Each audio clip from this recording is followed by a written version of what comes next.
Part 2. We're beginning the cut crease now, so I just get Janae to look straight forward, pop a little dot above where her crease is naturally, and then we start to cut. This just ensures that everything is high enough so when Janae looks forward we can still see all our hard work.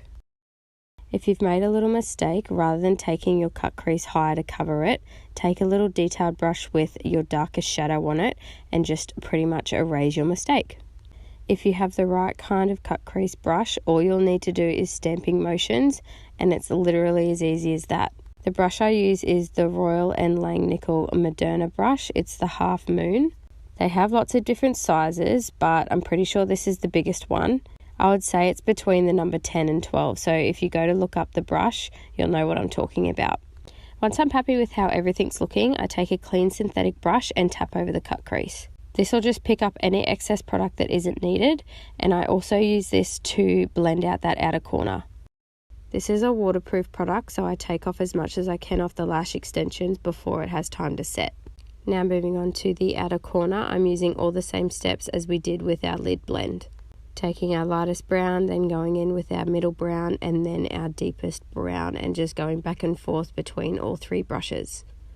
Use a light hand with this step as you don't want to drag the base or move the base underneath. Taking the NYX glitter glue on a flat brush and lightly pressing that over the lid to prepare for our pigment. Taking the same brush, I'm picking up a Gatsby pigment by Peaches and Cream. It's such a staple in my kit. I evenly disperse this all over the lid, and then with the excess that's left over, I tap over our outer corner blend.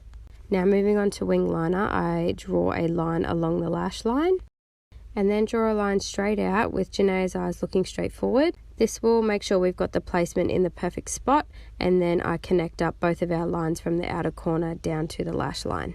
Fill in any of the gaps and perfect over anything you need to.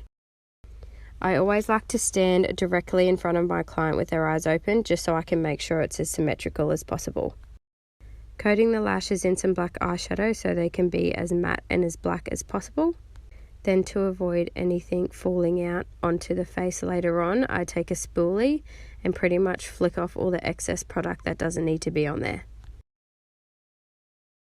Once you've given your client a black eye with eyeshadow, take a makeup wipe and clean up all of the excess fallen on the face.